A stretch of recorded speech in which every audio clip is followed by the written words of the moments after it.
Hey everyone, welcome back. We are ready to read chapter 13 in Lunch Money, The Lockout. By the middle of third period, Greg had put the whole incident with Mara and Eileen and Brittany out of his mind. Gym class had helped. They had had a great soccer game out on the big field, and he'd been the left forward, good for 2 goals. Plus, he even sold 7 more copies of his comic book. And now the whole language arts class was having a big argument about which was better, Holes the book or Holes the movie. Life seemed to be back to normal. Then the intercom speaker next to the clock on the wall crackled to life. It was Mrs. Ogden and the school secretary. "Mrs. Lindhall?" The teacher held up her hand for quiet. "Yes?" All eyes swung to the speaker as if there was something to see. "Pardon the interruption. Will you please send Gregory Kenton to the office?" Mrs. Lindhall nodded at the speaker and said, "He'll be right there." And then she nodded at Greg. When the secretary said his name, Greg had felt his stomach tighten, felt a tingle in his mouth and across the top of his scalp. But he pushed back the fear, stood up, and walked through the door down the hallway. The hall was empty and quiet. His sneakers squeaked on the tile as he walked. Greg told himself, "Could be a message from my mom, like maybe I have a dentist appointment after school, so I don't take the bus home." But Greg knew he was just kidding himself. This had to be about something else. And when he turned to the last corner and looked through the office windows, he knew. Mara was sitting on the little wooden bench on one side of the principal's door, and Mr. Z sat in the chair on the other side. So this was going to be about what happened yesterday, about the arguing and yelling in math class, about getting whacked in the nose because fighting of any kind was absolutely forbidden at Ashworth Intermediate. A huge no-no, right up there with vandalism and stealing. And Mrs. Davenport came down hard on fighting, always. When Greg entered the office, Mrs. Ogden looked up and pointed to the bench. Greg sat down.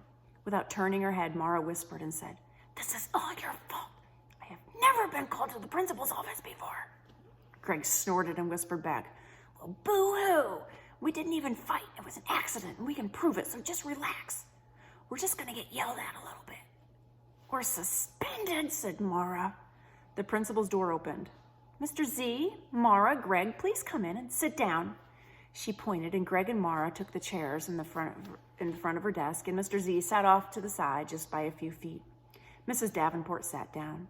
"I've talked down with Mr. Z and also the school nurse about what happened yesterday. I understand that Greg's knock on the nose was an accident, and I'm ready to let go of that. But I want both of you to know how serious I am about fighting. I will have none of that in this school, and I am not going to have angry shouting or arguments either, because that's almost the same thing. You two have had a bad habit of not getting along. You both need to grow out of that. But until that happens, here is my advice. No, my direction is that you simply keep away from each other. And to help this happen, Greg, starting Monday, you'll have Mr. Scully for first period social studies, and Mara in 6th period on Monday. You report to Mrs. Taroni's level 4 math class. Any questions?" Mara shook her head. Her face was pale. She wasn't going to say a thing. She felt lucky not to be suspended or expelled. After all, she had been the one that threw that wicked right hook. Greg also shook his head. The new schedule was fine with him. In fact, it was great. The less he saw Mara, the better. Mrs. Davenport looked from face to face and said, "All right then, that's that." Greg put his hands on the arms of the chair, all set to stand up and leave. "Now about this situation," the principal said, and she opened up her folder. She held up a copy of Return of the Hunter in one hand and a copy of The Lost Unicorn in the other. "I saw these in Mr. Z's room yesterday, and he tells me that you two have been selling little books around school. Is that correct?" "I've been seeing them all over, especially this one," and she shared the crayon comic. Talking fast, Mara pointed at the unicorn book and said, "I've only made 5 of mine, and I just made them mostly for my friends. I've only sold 1. Mrs. Davenport said, "Greg, what about you?" He nodded at her other hand. "I've been selling that one since Monday, and everybody really likes it, so I've got a whole series. Did you read it?" Mrs. Davenport seemed surprised both by Greg's chatty reply and by his question. She gave a halting nod, and Greg said, "Did you like the story?" The principal put a stern look on her face and said, "We're not discussing the quality of your writing today. Do you remember the little talk we had right here in my office last June? I told you I did not want you selling things at school. Do you remember that?" Greg had an answer to her question, but he didn't just speak up. Instead, he raised his hand. He was about to tell the principal she was wrong, so it seemed like a good idea to wait politely for her permission to speak. When she nodded at him, Greg said, "Last June, I was selling little toys, and you told me that I wasn't allowed to sell them at school, so I stopped right away, just like you said, and I'm not selling toys. I'm selling books." A student telling a principal she's mistaken? Well, that doesn't happen very often, and well, there's a good reason for that. Mrs. Davenport's eyes flashed with clipped words, and she said, "I know perfectly well what you're selling. This is a comic book, and in my view, comic books are practically toys, and bad toys at that. This is hardly what I would call a book. When I first saw the first one of these on Monday, I saw your name on it. I should have called you in here that instant and put a stop to it, but look what's happening now."